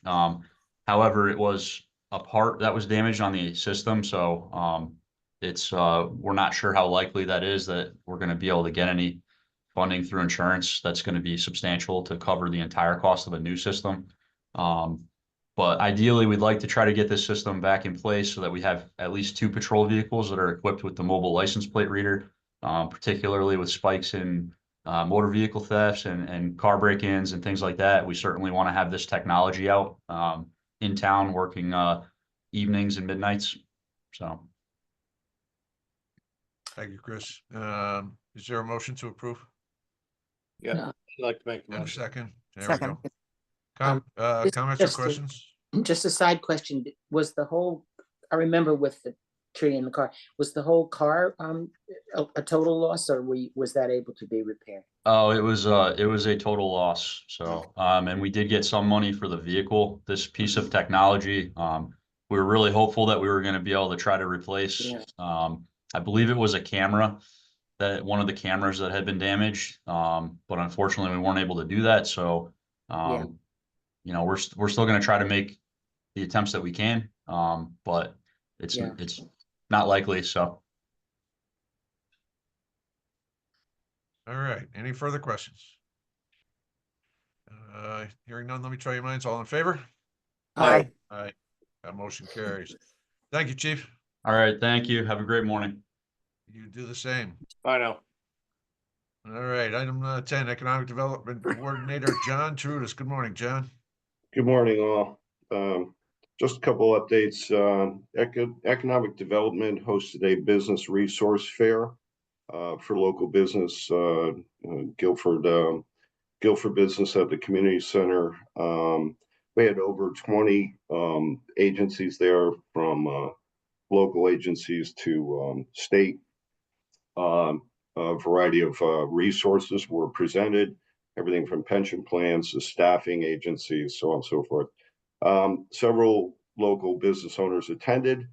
I received a lot of positive feedback from them and from the exhibitors there. Many good connections. So this the first that I know of that we've hosted a business resource fair. Hopefully, it becomes an annual event. Again, a lot of positive feedback, and special thanks out to Todd and the staff at the community center. Did a great job in setup and food, and that was commented on by the attendees as well. I'm sure we've all seen the developments of some of the retail spaces, work ongoing at Target, Old Navy, TJ Maxx. Those are probably not going to open till next year. In addition, we have the restaurant coming in, Char and Lemon, on corner of Water and Whitfield there. Have contacted them. It sounds like they're going to try to be open for the tree lighting, which is December 6th. So more to come on that. EDC approved 2 of the ARPA beautification funds for 2 new businesses, or 1 expanding business in town, and the other is a brand new business, both female owner operator entities. So those 2 grants for $1,000 were approved. We have 3 more pending applications, which should be approved soon, and by early November. Gilmore Girls was in town this weekend. A lot of activity. I've already gotten a lot of emails this morning from local merchants singing the praises of the event. I'll quote, hopefully another cruise ship we can get in to come into port here, maybe get other organizations involved, on the same level, and bring bring a lot of visitors at once to town. But they had a really good experience and some really great sale days. So all good. That's it for my update. Any questions, I'll entertain. I have a John, question. thank you. And John, you're being gracious by saying that the EDC hosted the business fair. John did all the work to put that together. I just wanted folks to understand that he did all the legwork, and I did have the opportunity to stop there, talk to most of the vendors myself, and they seemed happy to be out in the community. So great job, John. Anybody else? John, Yes, yes, Sandy.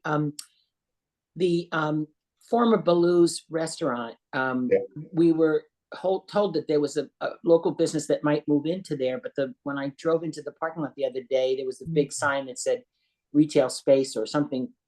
What's happening there? Yeah, they backed out the project. So Baloo's does not have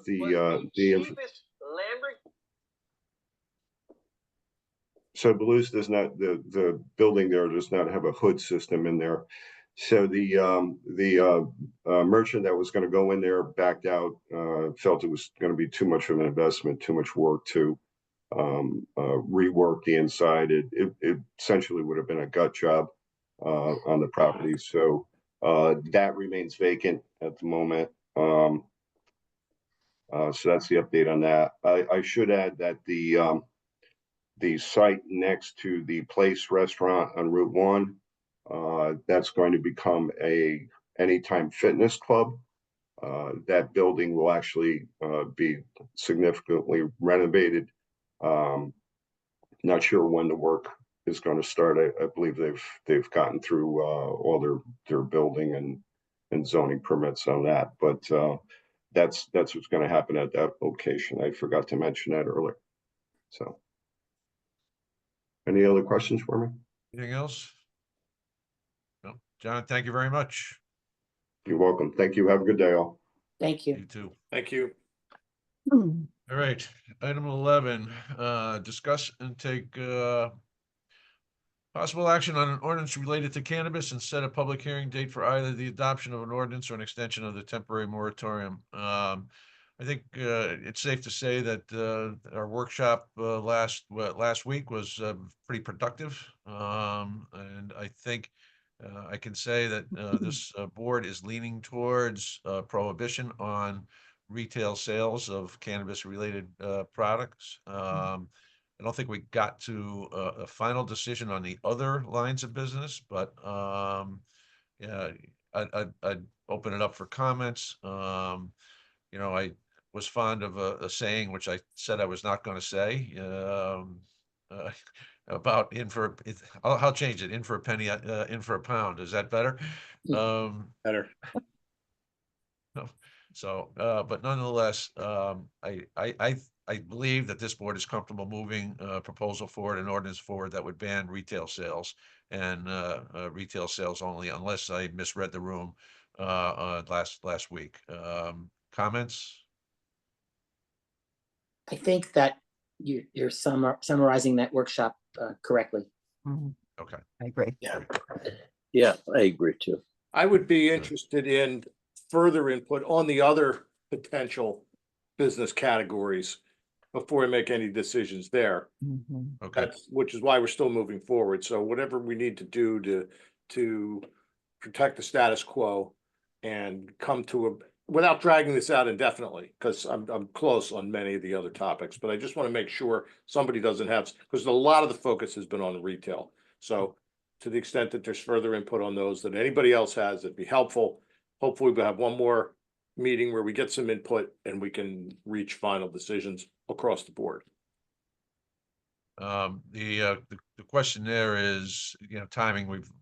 And I'll take the responsibility for this. We haven't left ourselves an awful lot of time because the moratorium expires on November 30th.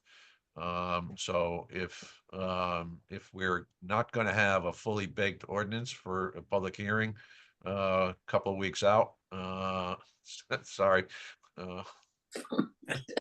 Sue got it.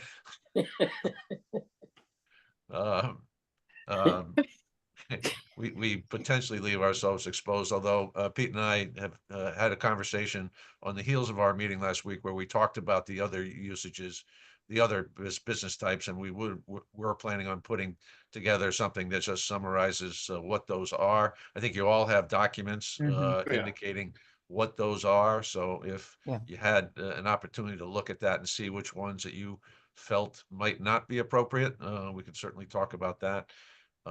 So the question is, do we try to have the ordinance ready to go, a couple of weeks out when we set a public hearing on it, or do we just go and do the moratorium, which would give us a little more breathing room to talk about those individual those other 10 or 11 categories, whatever the number is. Thoughts? I'd like to find a way to have a little more time on the moratorium, if we could. I think we discussed that too at the workshop, and even though, if we push it out again, it's only going to be for just a couple of months to do exactly what you just described. So I'm for pushing it out a little bit. All right. Okay, I think I see enough heads nodding. All right. So Pete will pull something together for extending the moratorium to December 30th, 31st, or whatever date we want to pick. But that I'm gonna say this. That's it, right? We're decision time. That's and I think just we're wonder there. if we should do January 31st because of there's a lot going on. I don't care. I'll support either one, but I just wonder. I kind of wondering the same, All right. 1 month January extension. 31st. Yeah. All right. And can the town, I'm sure you're planning on doing this, drafting an example of what it would look like to allow to not allow retail, but to permit the other business types with appropriate, what the appropriate restrictions might look like. Right. I can circulate a draft of that before your next meeting. That Yeah. And I think we had actually had one But a while back when, remember, and that's what we actually had that language. I'm pretty sure you have it, Pete, right? I actually have 5 different draft ordinances that I put together, so yes, that's in there somewhere. Yeah, you had to get a new server. All right. Okay, so Trace, when can we effectively set the public hearing date just to extend the moratorium? If We you put it in the register, you could do it at the next meeting. Courier, you would have to do it at the second meeting in November. So the 4th or the 18th, depending on publication. 4th, I want to do 4th, I think, Okay. right? Yep. Yeah. Yeah, Yes. And we Yes. should do this one at night? Or we're just extending the moratorium? Yeah, just extending, just do it at our meeting. Yeah. Yeah. Okay. We'll have a public hearing before the meeting. good. Sounds like a plan. Thank you. Good. Um, Getting close. item 12, discuss and take possible action to set a public hearing date of November 14th, 2024 at 7:30 PM via Zoom to receive comment on closeout of the town's 2020 Small Cities Community Development Shelter Diversion Block Grant. That's a mouthful. This was, I think Karen's online here. We are obligated to finally close out this. It was a multi-year grant that we received through, we were the fiduciary or the fiscal agent on behalf of United Way, which put resources into the shoreline for housing diversion as part of the overall homeless avoidance program. There was actually a resource that was embedded at the Women and Family Life Center. And the funding has expired on that. So the federal program, we're required to actually hold a hearing and review the merits of the program and what was accomplished. So that's why we're doing this. So is there a motion to set the public hearing date for November 14th, 2024 at 7:30 PM via Zoom to receive comment on the closeout of the town's 2020 Small Cities Community Development Shelter Diversion Block Grant? So moved. Second. And a second. Yep. Okay, further comments or questions? Hearing none, let me try your minds. All in favor? Aye. Aye, that motion carries. Okay, item 13, appointments and resignations. 13.1, act on a recommendation to reappoint John Sullivan to the Economic Development Commission for a new term to expire on November 30th, 2028. Is there a motion? I'll make the motion. And a second. Second. Second, let me try your minds. All in favor? Aye. Aye. That motion carries. 13.2, act on a recommendation to move Megan Lee from alternate to regular meeting, member on the Youth and Family Services Board for a term to expire September 30th, 2028. Is there a motion? So moved. And a second. Second. Thank you. Let me try your minds. All in favor? Aye. Aye. That motion carries.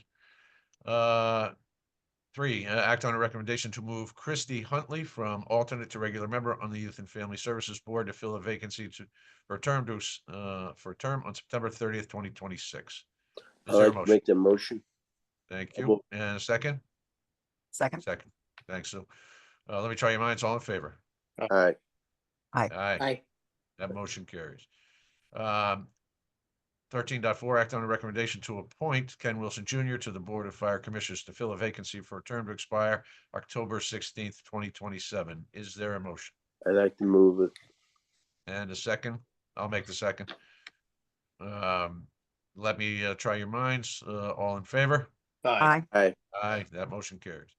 13.5, act on a recommendation to appoint Bernard Pitterman as an alternate to the Historic District Commission to fill a vacancy for a term to expire on January 31st, 2027. Is there a motion? Make the motion. And a Second. second? Second. Let me try your minds. All in favor? Aye. Aye. Aye, that motion carries. Just a side note, well, I'll cover it under new business. So we're on to 14, use of town property. 14.1, act on a request from Guilford Community Fund to place its annual campaign sign on the southwest corner of the green from October 30th, 2024 to March 1st, 2025. Is there a motion? So moved. And a second. Second. I'll second it. Yeah, second it. Let me try your minds. All in favor? Aye. Aye, that motion carries. 14.2, act on a request from the Guilford Rotary Club to place a sign on the green advertising its Frosty 5K taking place January 1st, 2025. Is there a motion? Andy, you're welcome to do it. There we One of the Rotarians? Like to Any second other? it. I move, Jeez, Lou no. second. I don't have a lot of time to get in shape for that one. Oh, it would take a long time. All right, let me try your minds. All in favor? Aye. Aye. All right. Aye. 14.3, act on a request from Lauren Parmley Murphy to place an unattended display of a nativity on the green during the winter holiday season. Is there a motion? I'll make the motion. Yeah, Is there a second? I'll second it. Seconded. Comments or questions? What have we had one in the past? The nativity one- scene? One Yeah. way. The nativity scene on the green. One nativity. No, it's been at the church, I think, but Yeah. we do have the menorah there. Right. We have approved that. I don't think there's Right. any structural reason why we can't, No. No. No, that I'm aware of. I don't think so either. It's the holidays. There have been, Yeah. frankly, the displays that are out there right now from the various community organizations supporting the upcoming holiday are kind of fun. Yeah. I think people Yeah. appreciate it. Mhm. Is, it's people expressing their faith here in this case. Right. Yep. And the season, really probably more Right. or better description. So Mhm. I'm not opposed to it. I'm not I'm either. just thinking about what we went through with the animal displays on the green and how we made sure that they fit under it's apples to oranges, but I'm just thinking about That was future more of a permitting. precedents. That was more of a permitting question. They had put them up without seeking a Right, I permit. know. I'm Mhm. just, This is pretty straightforward. You're seeking a permit. It's too bad we have no structure in place for a review of the actual display, but I don't have any she says, problem. please see attached image of There is an declaration. attachment, yeah. Mhm. Yep. I don't know what the rule, there's reference to rules and regulations for private unattended displays. I don't know what they are. I have no objection Yeah. to this at all. I think every religious organization should be able to display on the green. Right.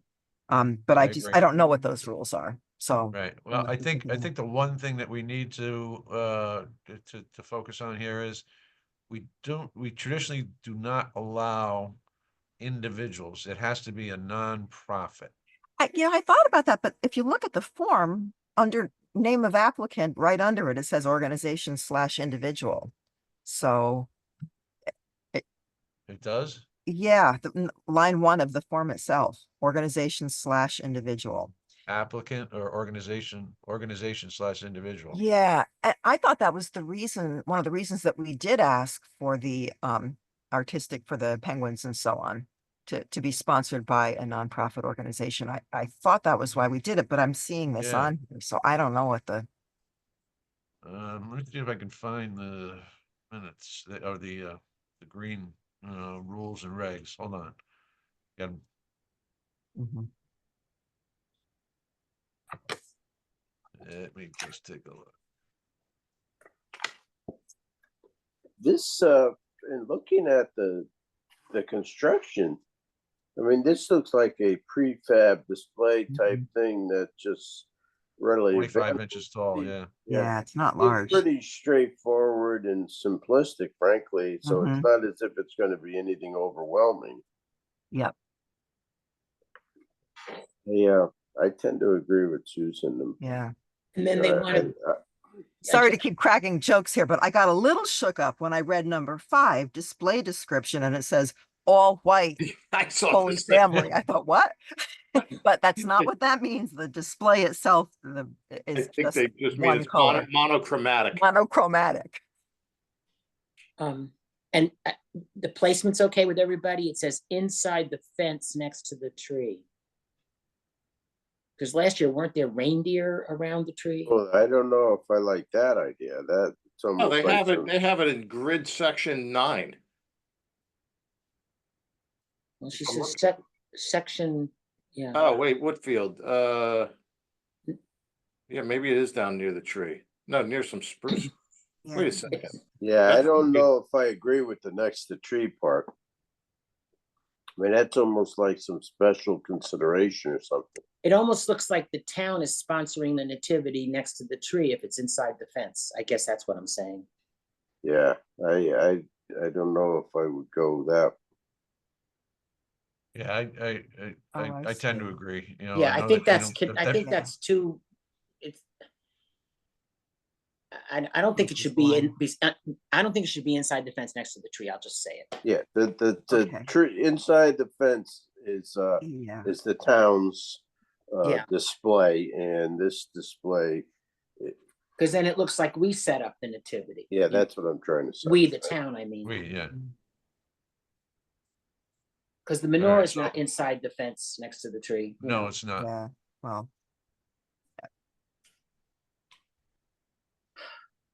And then Okay. the other matter is the length of time. If it's meant to be up the entire time that the tree is lit, I assume that means, I don't remember. Yeah. That was a long time last year. Yeah. Stayed lit for a very long time. I don't know. We kept, we typically, keep it lit through, 3 Kings Day. Yeah. Epiphany. Like it was longer than that, but okay, yeah, that makes sense. I think it was, It might have been. It might have been. we've had townspeople request that it stay lit longer, so I think. Yeah, I that's think- what I kind of remember, that everybody just kind of liked it. and there was Right, no but I think reason it, not I to. think it went to roughly 6 weeks. I think I remember that, which was Yeah. like, yeah. And unless these rules and regulations for private unattended displays have a time limit on them, I don't have a problem with those dates. So are we recommending a different location or just saying that location's not okay? Give us your next thought. Yeah, next, yeah. Right. There's a location on the map where they're supposed to be. It's section 9. There's like on that map, it says Yeah. A, B, and C. So there's 3 slots that people could apply for. So really it should be over there. Who I see. provided that? Is that, That's on the form. Yep. oh, I see that. Who Okay. provided that though? What do you mean who provided that? Did the applicant send that in? It's part of the No, form. that's part of the form when it was created. That was the idea that they would go on that section. Mhm. She just requested something different. So, Okay, so Tracy, that section is not where the tree is that correct? Correct. It's On the other side on Whitfield Street. Oh, it's near tree the is like- old tree. Yeah, it's Oh, like the it's old near tree. the old tree. too. I Old see. tree. Oh, yes, I Yeah. was misreading. There, In that case, that location doesn't seem problematic, assuming it's one of those No. 3 spots.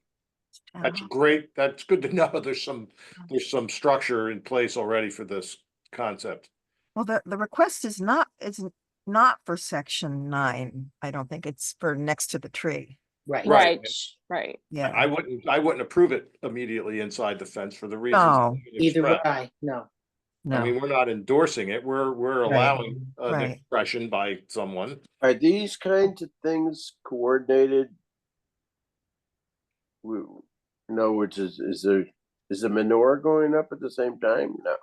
it's during Hanukkah. The menorah just is Yeah. usually up for The about 8 menorah. days, I think. Yeah, it's Oh, a different. Okay. during Hanukkah is when the menorah Okay, is up. so we're not going to be infringing, or okay. And How they about- usually go by section 1 or 2, if I How remember. about, how about, well, at the outside, no later, it has to come down no later than 3 Kings Day?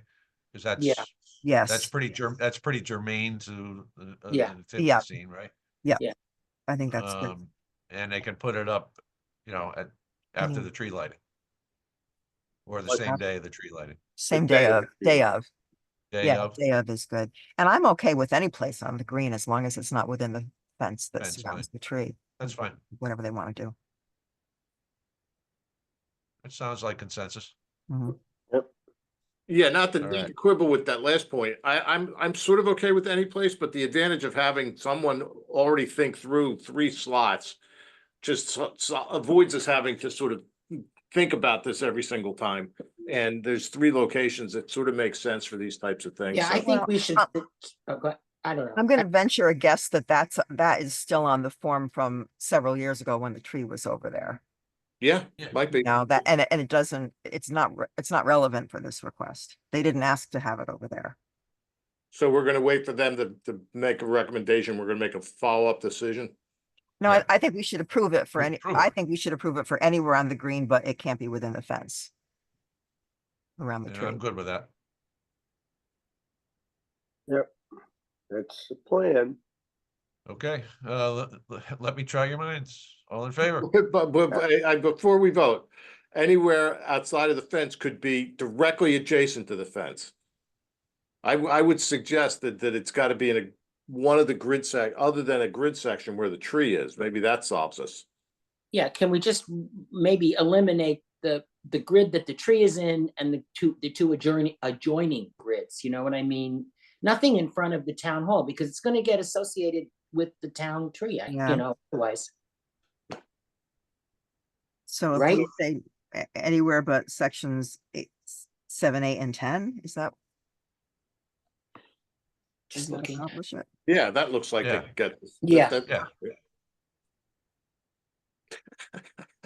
I like Matt, it. do you All right. like that, Matt? I like it. Okay. Fair enough? Is that, Fair, Yeah. that sound? fair enough. Yes, So that motion was amended by Lou with a second by second. Sue. Mhm. So Thank you. Let me try your minds. All in favor? Aye. Aye. Yeah. Um, I think it Item was worth the 15, Merry discussion. Christmas, honestly. everyone. It starts. ho, ho, ho. All right, committee reports. Sandy, anything? Yes, we, I reported 2 weeks ago that we, have the commission members as, we're still lacking 2, and I keep repeating that over and over again, and one of these days we'll get them, I hope. We're getting ready for an informational meeting about affordable housing initiatives in Guilford. It's going to be called a community conversation. And just to pack up your November more than already has been packed, it's going to be a Wednesday night, November 20th at the library, starting at 7 and ending at 8:30. And your attendance is not required, but encouraged. If you can come, if you can make it. It's not going to be a Zoom thing. It's just going to be an in-person deal from 7 to 8:30 on November 20th at 7 o'clock at the library. Great, thank you, Sandy. Public Works report or building permits? Old business, I've got the one item that I was gonna mention earlier, and that was related to the 52 Church Street building. Myself, Janice Plasiak, Ann Harchin, and Steve Nydorf and I will be meeting with the Historic District Commission. I think it's on the 7th of November. Matt, I'm respectfully interrupting you. Todd sent you an email during a text during the meeting that you might want to look at right now. Okay. It Well, we had relates it to it. scheduled. That may change. I believe the chair of the HDC has canceled it, but read Todd's text. Okay.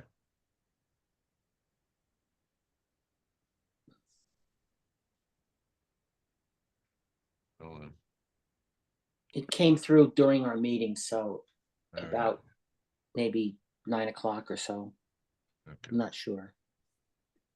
Yeah, 9:40.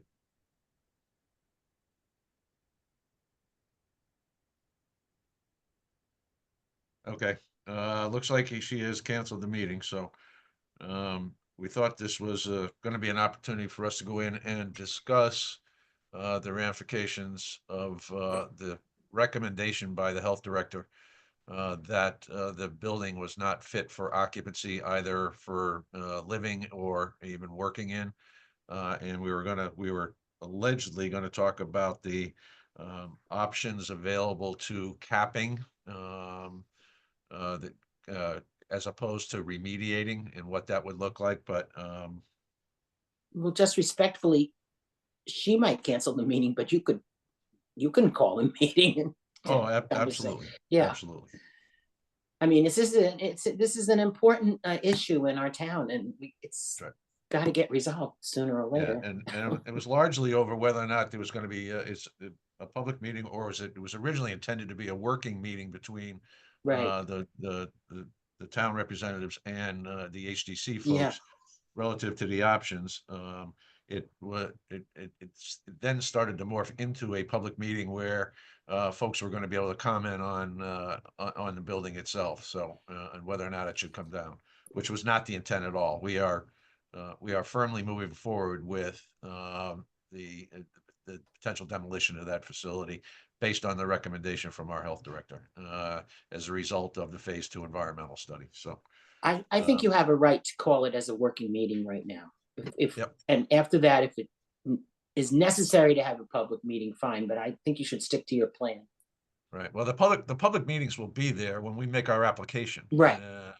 Because we would have to file another application as to our intent with what to do in that building. That is the appropriate time Right. for other people to weigh in, not a working group meeting. So Right. I thought we were making progress, but maybe not. And just the other piece of that text, there was an FOI request about the process by which we engaged the engineering firm that did the environmental study. So, and that was by that FOI request came in from the chair, but it is unclear whether or not the chair was acting individually or on behalf of the HDC. So I think that may be part of the confusion here with this meeting. So, Board of Foul. Anybody else with any other old business? New business? I have a new business that could slot into committees, but other than just report that the Elderly Tax Relief Committee has met Thank you. twice, once live, virtually. Moving forward, it's an amazing group of folks who are getting input. Hopefully I'll have more to report specifically as we go forward. And Lou, Great. you're unfortunately or fortunately under a pretty hard deadline on this, right? Because of the elderly tax relief that we deal. I mean, if we don't Not decide, complaints, but I mean, we have to get it set for this upcoming spring season, right? we would just continue to proceed status quo if we don't get it done. But the goal is to try and keep it Yeah. On focus. Right.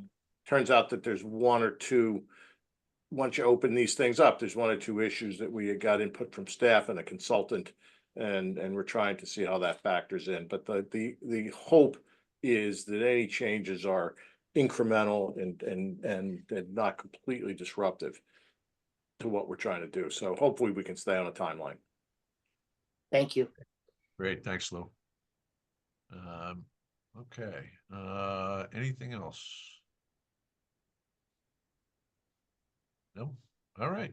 Well, I will be absent on November 4th because I'll be in November for our meeting, November 4th. Yes. I'll be in Europe and maybe contemplating a longer stay. I don't know. No, I'm just kidding. I'm coming home on the 6th, but I can't zoom in is what I'm saying. So I won't be at the meeting anymore. And Gotcha. I will be zooming in on that day. Okay. Well, all right. Thank you, folks. Right. Nothing else to consider? What? Is Oh, we gotta there do a public forum. yeah, is that okay? I didn't know how to wave my hand. Yeah, I was gonna call for public forum. So Deb, go ahead. You're up. Okay. I understand you had a workshop. I'm thinking that was just a workshop with the Board of Selectmen. You're talking about the possibility of talking about 11 other things and how, you know, and I'm specifically talking about the cannabis area. Will those 11 things be somewhere where they could be viewed that you're thinking about or discussing, or how does that work? I guess I'm just unclear. I think she's ahead. asking about the statutory definitions of the possible businesses, Matt. Right, Yes. yeah. Yeah, Deb, we can get that to you. We've got Okay. we got some presentation materials, and I'd be happy to share that with you. Thank you. Thank you. You're welcome.